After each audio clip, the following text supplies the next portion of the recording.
What happens when a member of the British royal family completely loses control on live television and turns a comedy show into a battleground? Tonight, we're diving into one of the most shocking celebrity meltdowns ever caught on camera, where Prince Harry's appearance on The Late Show with Stephen Colbert went from awkward to explosive in a matter of minutes. The tension was so thick you could cut it with a knife, and by the end, security had to physically escort the Duke of Sussex off the stage. Make sure to subscribe and drop a comment below because this story will leave you absolutely speechless. It started like any other celebrity interview. Prince Harry walked onto the Ed Sullivan Theatre stage with his usual confident stride, waving to the audience who gave him the standard polite applause. Stephen Colbert, ever the professional host, greeted him with a warm handshake and that trademark grin that has made him one of late-night television's most beloved figures. "Your Royal Highness, welcome to The Late Show," Colbert said, gesturing for Harry to take his seat. "Though I understand you prefer just Harry these days, right?" Harry settled into the guest chair, adjusting his navy blazer. "That's right, Stephen. Just Harry works perfectly fine for me. We're keeping things casual tonight, I hope." "Oh, absolutely," Colbert replied, shuffling through his note cards. "So, Harry, you've been making quite a few media appearances lately. Books, podcasts, interviews. Some people are saying you've become quite the media personality yourself. How does it feel to be on this side of the entertainment industry?" The question seemed innocent enough, but there was something in Harry's expression that shifted almost imperceptibly. His smile became a little more forced, his posture a bit more rigid.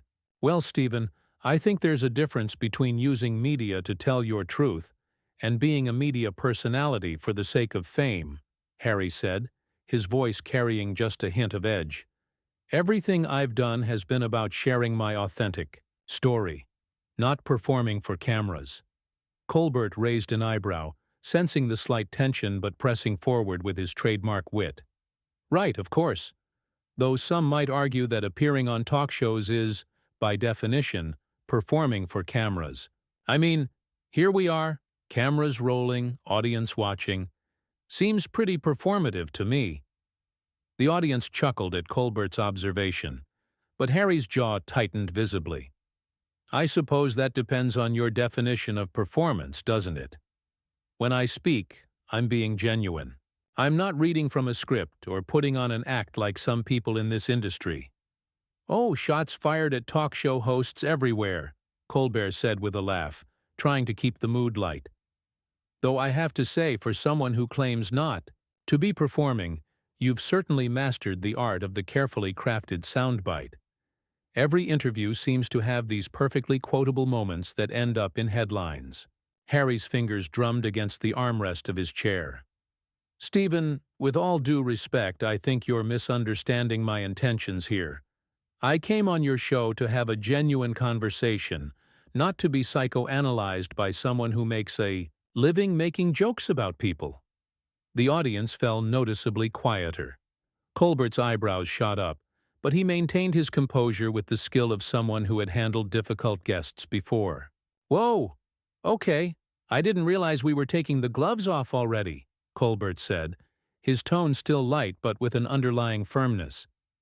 "I thought we were just having a friendly chat about your very public media tour. But if you want to talk about making a living off other people, we could discuss how you've monetized your family drama into a pretty lucrative career." Harry's face flushed red. "Excuse me? Monetized family drama?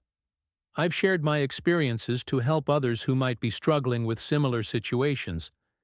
Everything I've done has been about healing and helping people understand the pressures of public life." "Right, healing," Colbert nodded slowly. "And the millions of dollars in book deals and streaming contracts, those were just happy coincidences? Look, I'm not judging the hustle, Harry. We're all trying to make a living here. But let's not pretend this is purely altruistic." "You have absolutely no idea what you're talking about," Harry snapped, his voice rising noticeably. "You sit behind this desk making clever little jokes about people's real pain and trauma, and you think that gives you the right to question my motives?" The audience was now completely silent, the tension palpable throughout the theater. Colbert leaned back in his chair, his expression becoming more serious. "Harry, I think you might be taking this a little too personally," Colbert said calmly. "This is how interviews work. I ask questions, you give answers. Sometimes those questions might challenge you a bit. That's what makes for good television." "Good television?" Harry's voice was incredulous. "This isn't about good television, Stephen. This is about respect. I came here expecting a professional interview, not to be ambushed by someone who clearly has an agenda." Colbert's patience was beginning to wear thin, though he maintained his professional demeanor. "An agenda? Harry, my agenda is pretty simple. It's to entertain my audience while having interesting conversations with guests. If you're finding basic interview questions to be an ambush, maybe you should reconsider doing media appearances. Maybe you should reconsider how you treat your guests," Harry shot back, his voice getting louder. "Not everyone who comes on your show is here to be your personal punching bag for cheap laughs." The host set down his note cards and looked directly at his guest. "You know what, Harry? You're right. Not everyone who comes on my show acts like a petulant child when asked perfectly reasonable questions about their very public choices. Most of my guests understand that if you put your life out there for public consumption, people are going to have opinions about it." Harry stood up abruptly from his chair, his face now completely red with anger. "Petulant child? Did you just call me a petulant child on national television?" "Yes, I did," Colbert replied without missing a beat, his voice steady and unwavering. "Because that's exactly how you're acting right now. You came on my show, you knew what kind of host I am, and now you're throwing a tantrum because I'm not treating you like royalty." Harry's hands were visibly shaking as he pointed at Colbert. "You think this is funny? You think humiliating me in front of your audience is entertainment? This is exactly the kind of toxic behavior that drove me away from public life in the first place." "Oh, so now I'm the reason you left the royal family?" Colbert asked, his tone dripping with sarcasm. "Here I thought it was all those other reasons you've spent the last few years talking about in every interview, podcast, and book chapter you could find." The audience was completely transfixed, some looking uncomfortable, others leaning forward, in their seats. This was unlike anything they had ever witnessed on late-night television. "Don't you dare mock my decision to leave," Harry seethed. "You have no idea what it's like to grow up in that environment, to have every single moment of your life scrutinized, to lose your mother because of the press and then watch the same thing happen to your wife." Colbert's expression softened, slightly, but his voice remained firm. "You're absolutely right, Harry. I don't know what that's like, and I'm genuinely sorry for what you've been through. But that doesn't give you a free pass to come on my show and act like everyone owes you something just because you've had a difficult life." "Act like people owe me something?" Harry's voice cracked with emotion and fury. "I'm asking for basic human decency. I'm asking to be treated like a person instead of a punchline for your monologue. And I'm treating you exactly like I treat every other guest who comes on this show," Colbert fired back. "The only difference is that most of them don't expect special treatment just because of who they are or what they've been through." Harry began pacing behind his chair, running his hands through his hair. "Special treatment? Asking not to be mocked and ridiculed is special treatment now? This is incredible, absolutely incredible." "Sit down, Harry," Colbert said, his tone becoming more authoritative. "You're making a scene, and frankly, you're embarrassing yourself." "Embarrassing myself?" Harry whirled around to face the host. "You're the one who should be embarrassed. You're supposed to be a professional, and instead you're acting like a schoolyard bully." Colbert stood up from behind his desk, something he rarely did during interviews. "A bully? I'm a bully for asking you about your very public media appearances and book deals? Harry, you've literally written a best-selling memoir detailing every grievance you have with your family. You've done interviews where you've aired private family conversations. And now you're upset because I'm asking you basic questions about it? Those were my stories to tell, Harry shouted, his voice echoing through the theater. Those were my experiences, my trauma, my truth. I had every right to share them. And I have every right to ask you about them, Colbert shot back, his own voice rising. You can't put your entire life story out there for profit and then get angry when people want to discuss it. That's not how this works. Harry slammed his hand down on the back of his chair. Profit? You think this is about profit? Do you have any idea how much it cost me to tell those stories? Do you know what I've lost? What you've lost? Colbert's voice was incredulous. Harry, you've made millions of dollars. You live in a mansion in California. You have streaming deals and book contracts. What exactly have you lost that the rest of us should feel sorry for you? I've lost my family, Harry said, his voice breaking. I've lost my country. I've lost any chance of a normal relationship with my father and brother. But I suppose that doesn't matter to you as long as it makes good television. The audience was dead silent now, the tension so thick it was suffocating. Colbert paused for a moment, seeming to consider his next words carefully. Harry, I am genuinely sorry that you've had to deal with family dysfunction.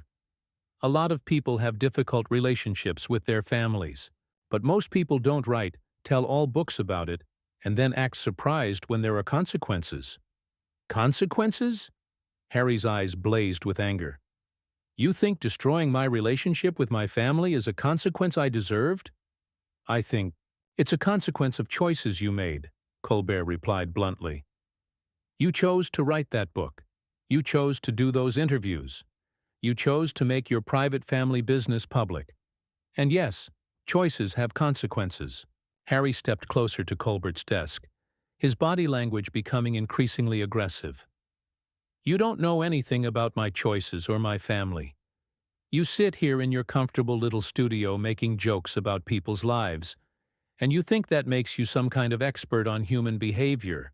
I'm not an expert on human behavior, Colbert said, not backing down despite Harry's proximity. But I am an expert on recognizing when someone is trying to have it both ways.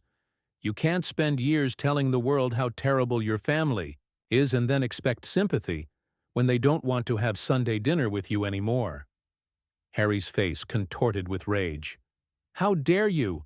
How dare you reduce my experiences to some kind of simple cause and effect equation? You have no idea what you're talking about. Then explain it to me, Colbert challenged.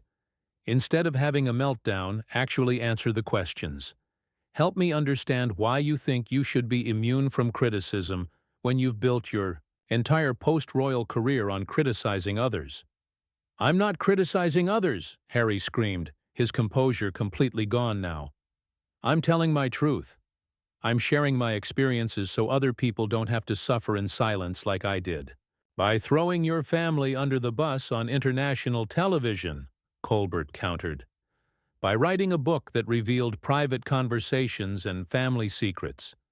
By doing interview after interview, where you portray yourself as the victim and everyone else as the villain. Harry grabbed the edge of Colbert's desk with both hands, leaning forward menacingly. That's not what I did, and you know it. You're twisting everything I've said to fit your narrative.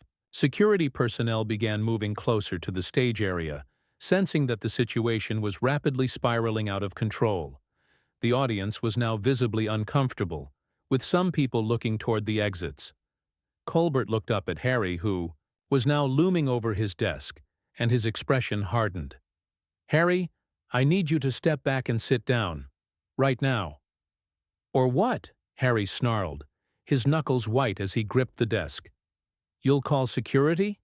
You'll have me thrown out like some common troublemaker? If that's what it takes, Colbert replied coldly. This is my show, my stage, and my desk, and I'm telling you to back off. Harry let out a bitter laugh that sent chills through the audience. Your show, your stage. God, you people are all the same. You think you own everything, don't you? You think you can say whatever you want about people and hide behind your little jokes and your audience applause? I think I can ask legitimate questions without being physically intimidated. By my guests, Colbert said, his voice unwavering despite Harry's threatening posture. Which is apparently more than you can handle. Physically intimidated? Harry's voice reached a new octave. I'm not intimidating anyone. I'm just trying to get through to you that you've crossed a line here. The only person who's crossed a line is you, Colbert shot back. And you crossed it about 10 minutes ago when you started screaming at me for doing my job. Security guards were now positioned at the edges of the stage, clearly visible to both the studio audience and the cameras. The head of security made eye contact with Colbert, who gave an almost imperceptible nod. Your job? Harry was practically spitting now. Your job is supposed to be entertainment, not character assassination. But I guess when you're a failed comedian who couldn't make it anywhere else, attacking people who actually matter is all you have left. The audience gasped, audibly. Even by the standards of what had already transpired, this was a shocking escalation. Colbert's face went stone cold. A failed comedian? Colbert stood up to his full height, meeting Harry's gaze directly. Harry, I've been successfully hosting this show for years. I've won awards, I have millions of viewers, and I've interviewed presidents, world leaders, and yes, even other members of your family who somehow managed not to have complete breakdowns on my stage. Don't you dare bring my family into this, Harry warned, his voice dropping to a menacing whisper. You want to attack me? Fine. But you leave my family out of your mouth. Your family? Colbert's eyebrows shot up. Harry, you're the one who put your family in everyone's mouth. You wrote an entire book about them. You've spent years talking about them in every interview you've done. But now suddenly they're off limits. Harry's face was now purple with rage. That was different. That was me telling my own story, not some hack comedian using them as material for cheap shots. Cheap shots? Colbert's voice was rising again. Everything I've said tonight has been based on things you've said publicly. If you think your own words are cheap shots, maybe you should consider what that says about the things you've been saying. Harry suddenly swept his arm across Colbert's desk, sending papers and his coffee mug flying. The crash echoed through the stunned theater as liquid splashed across the stage floor. Enough! Harry roared. I am done with this charade. I came here in good faith to have a respectful conversation, and instead you've ambushed me with this pathetic attempt at gotcha journalism. Security immediately began moving toward the stage as Colbert stepped back from his now soaked desk. That's it, Colbert said firmly. We're done here. Security, please escort His Royal Highness off my stage. Don't you touch me, Harry snarled as the first security guard approached. I'll leave on my own. But this isn't over, Stephen. You've made a very big mistake tonight. The only mistake I made was booking you in the first place, Colbert replied, his professionalism finally cracking as his anger showed through. I've interviewed everyone from Nobel Prize winners to pop stars, and somehow you're the first guest who couldn't handle basic questions about your own public statements. Harry backed away from the approaching security guards, pointing an accusatory finger at Colbert. You call this journalism? This is tabloid garbage. This is exactly the kind of toxic media culture that destroyed my mother and tried to destroy my wife. Your mother would be ashamed of how you're acting right now, Colbert said, his voice cutting through the chaos. The theater fell into complete silence. Harry stopped moving, his face going white, then immediately flushing red again. What did you just say to me? You heard me, Colbert said, not backing down. Princess Diana was known for her grace, her dignity, and her ability to handle difficult situations with class. What you're doing right now is the opposite of everything she represented. Harry lunged toward Colbert's desk again, but this time the security guards were ready. Two large men immediately grabbed his arms, restraining him as he struggled against them. Get off me, Harry screamed, trying to break free. How dare you speak about my mother? How dare you use her memory to attack me? "I'm not attacking you, Harry," Colbert said, straightening his tie as the guards held his guest back. "I'm pointing out that she managed to maintain her dignity even when facing far worse treatment from the media than anything you've experienced. Tonight." "You don't know anything about what she faced," Harry yelled as the guards began to escort him toward the side of the stage. "And you certainly don't know anything about what I've faced." "What I know," Colbert called after him, "is that she never had a public meltdown and threw things during an interview." Harry tried to break free from the guards one more time, turning back toward Colbert. "This isn't over, Stephen. People need to know what kind of person you really are. What kind of show you really run here." "They just saw exactly what kind of show I run," Colbert replied calmly. "The kind where guests are expected to act like adults and answer questions about their own public statements without having tantrums." As the security guards finally managed to get Harry to the edge of the stage, he turned back one final time.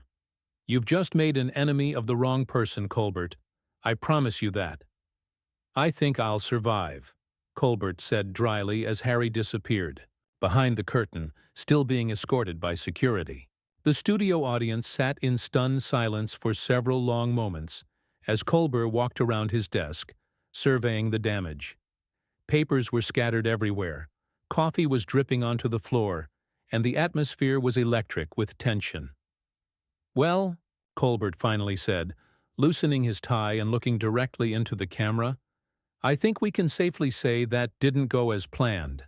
The audience began to laugh nervously, the tension finally breaking as they realized the ordeal was over. "Ladies and gentlemen, that was supposed to be Prince Harry, but as you can see, he had to leave early," Colbert continued, his trademark wit returning. "And by leave early, I mean get escorted off the stage by security after throwing office supplies around like a toddler having a tantrum." The laughter grew stronger as the audience began to process what they had just witnessed. "I want to apologize to everyone who came here tonight expecting a normal show," Colbert said, beginning to pick up the scattered papers.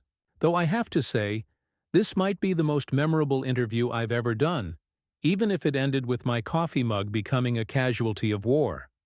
As the show cut to commercial, one thing was absolutely certain. This was a moment that would be talked about for years to come, and it wasn't Prince Harry who would be remembered as the hero of this story. So what do you think? Could you handle being in Stephen Colbert's shoes during that explosive confrontation, or would you have called security even sooner? Drop your thoughts in the comments below, and make sure to subscribe for more unbelievable celebrity moments that you won't see anywhere else.